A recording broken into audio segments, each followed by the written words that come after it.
Zdravím vás, volám sa Zdenko a vítajte pri sledovaní ďalšieho z kurzíkov na tému Aký je Boh a aký je k nám. Dnes na tému Jahve Savaot, znamená Pán Boh zástupov. Chcem privítať všetkých, ktorí tieto kurzíky pozeráte prvýkrát. Je dobré vždy mať pred sebou text Svätého písma, sledovať podľa súradníc, ktoré sa ukazujú aj na obrazovke, zastaviť si kurzík a prečítať si daný text. Dnes Jahve Savaot znamená Pán Boh zástupov. Vychádzame z textu z 1. knihy Samuelovej 17. kapitola do 17. kapitoly. Je tam boj Filištíncov a Izraelitov. Všetci poznáme, aspoň tak zhruba, že ich Filištínci trápili a taký najmocnejší z Filištíncov bol Goliáš. Bitka Goliáša a Dávida. Takže prvá kniha Samuelova, 17.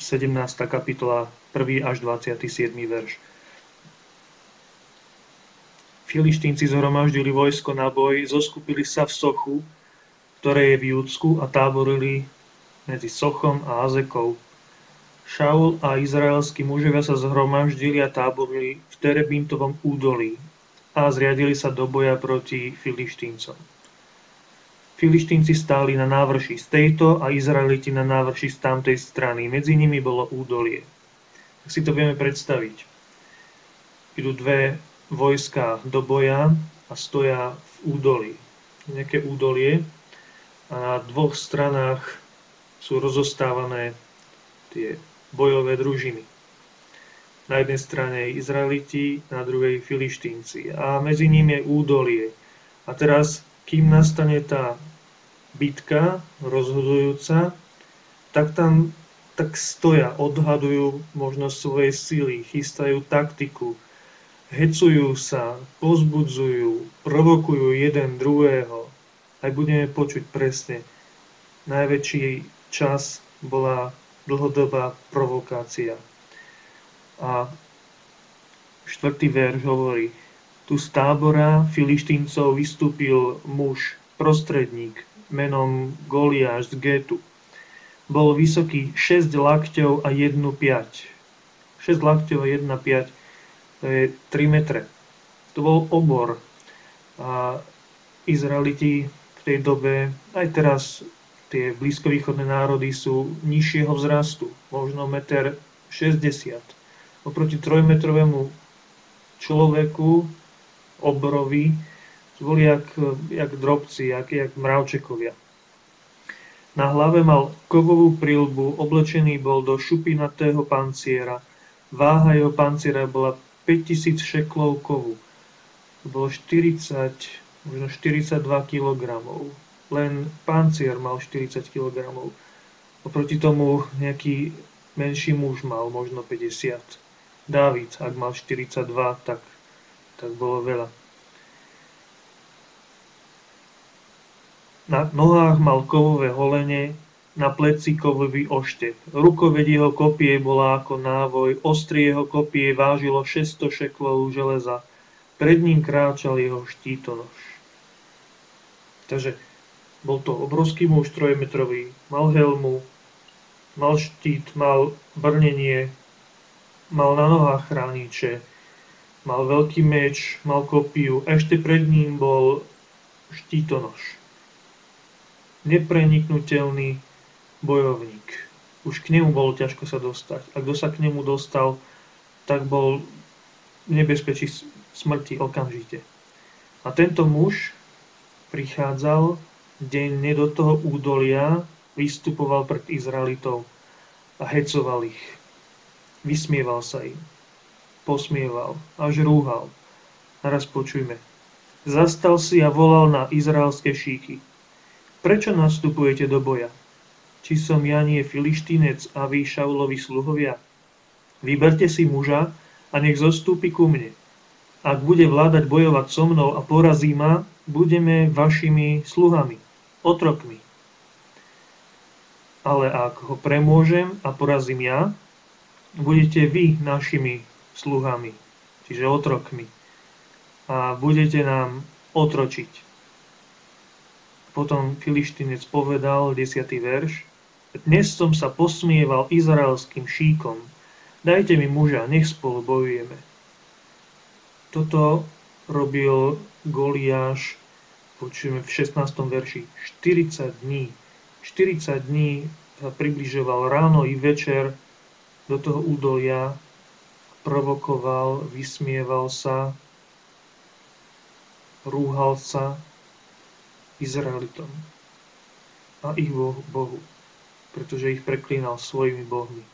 40 dní ich deptal. 40 je číslo plnosti. Pán Ježiš bol na púšti 40 dní a bol pokúšaný od zlého.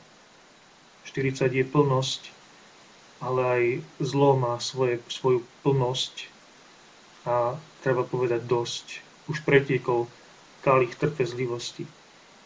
Nik nemal odvahu postaviť sa Goliášovi, až Boh vzbudil Dávida, chlapca od oviec, pastiera, a ten prichádza k izraelskému vojsku, ktoré je zdeptané, ktoré je ustráchané, a Dávid prichádza a hovorí, čo môže čakať muž, ktorý porazí toho Filištínca a sníme hanbu z Izraela.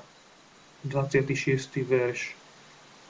A dodáva, veď ktože je tento neobrezaný Filištínec, že hanobí šíky živého Boha. Hovorí, ktože je tento neobrezaný Filištínec, že hanobí šíky živého Boha.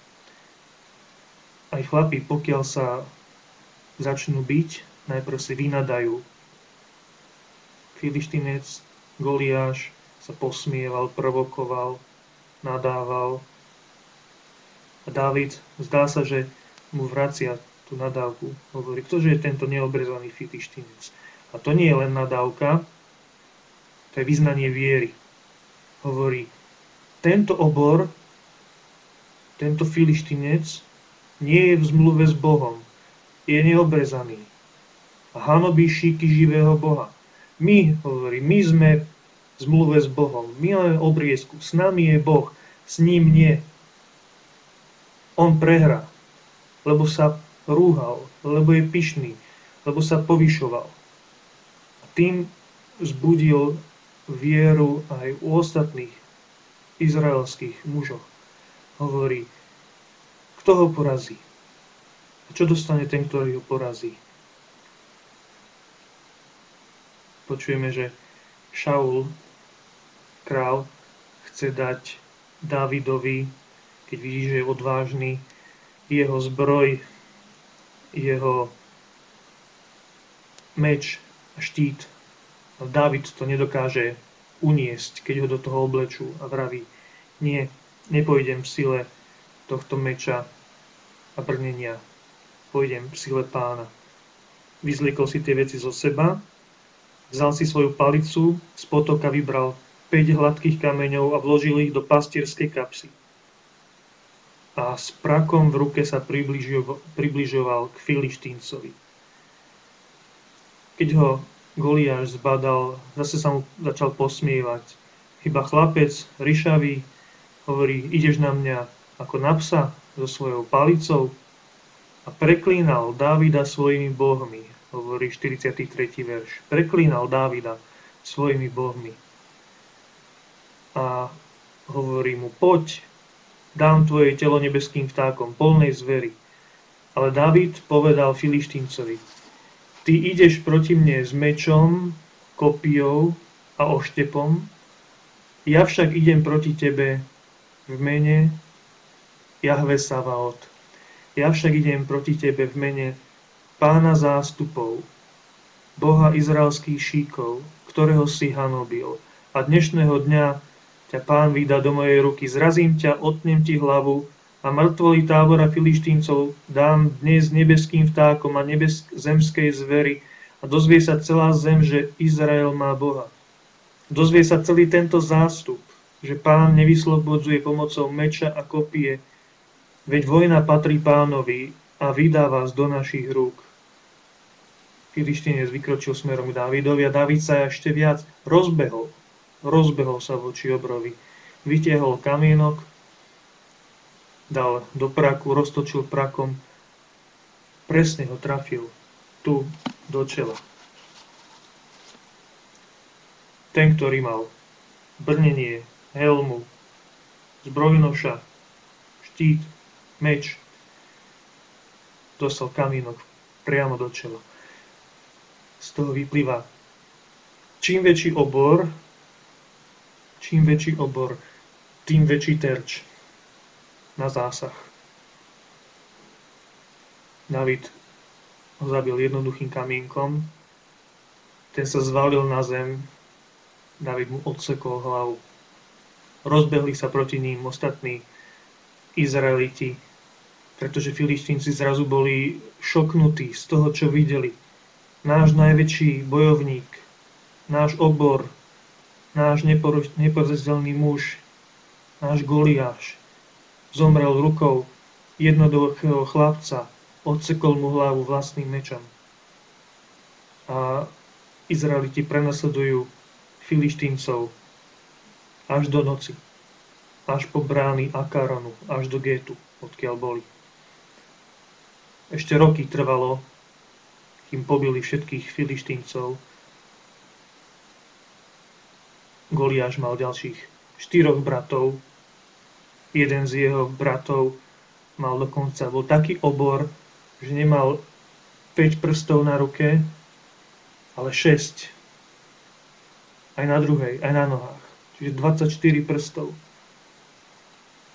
A to bolo hrozivé. Pritom vieme, že 4 je málo, 6 je veľa, 5 je akurát. Ešte aj mal 6 prstov. A Dávid sa vedel vzoprieť obrovi. Povedal, on nie je v zmluve s Bohom, on nie je obrezaný. Ja som v zmluve s Bohom, my sme v zmluve s Bohom. Aj pre nás, keď prichádza nejaký obor a straší nás a možno 40 dní, možno 40 nocí, možno 40 rokov, treba sa mu vzoprieť. A čím väčší, tak tým lepší terč. Treba ísť k Pánovi, Bohu zástupov. Na svätej omši, na každej svätej omši, krátko pred premenením, všetci hovoríme Svätý, svätý, svätý.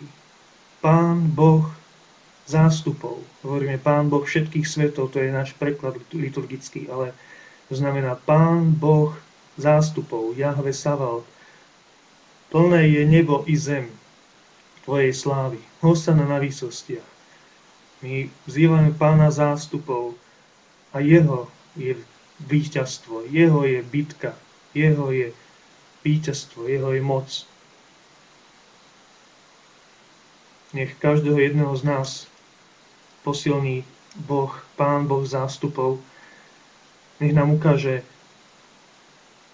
víťazstvo, aby sme porazili tých našich obrov, tých našich Goliášov. Nech nám ukáže, že sme s ním v zmluve skrze Svätý krst. Že víťazstvo je v Ježišovi Kristovi. Prosíme ťa, Pán Ježišu Kriste, skrze tvoje sväté rany, skrze tvoj svätý kríž, skrze tvoju smrť a zmrtvých stane. Zošli nám Svätého Ducha. Daj nám odvahu, tak ako Dávidovi, zoprieť sa obrom, zoprieť sa Goliášovi, poraziť ho jednoduchým slovom. Na každého obra je víťazstvo, je riešenie. Proti strachu je odvaha. Proti malovernosti dôvera. Prosíme ťa, Pane Ježišu Kriste, oživ nám svoje sväté slovo, aby sme dôverovali Tebe a nie svojim zbraniam. Očisti nás svojou krvou od našich hriechov. Prosíme, naplň nás, uzdrav, požehnaj, osloboď. Veď Božie slovo hovorí, Boh tak miloval svet, že dal svojho jednorodeného syna, aby nezahynul nikto v neho verí, ale mal život večný. Mocou Kristovho kríža nech vás žehná všemovci Boh Otec i Syn i Duch Svätý.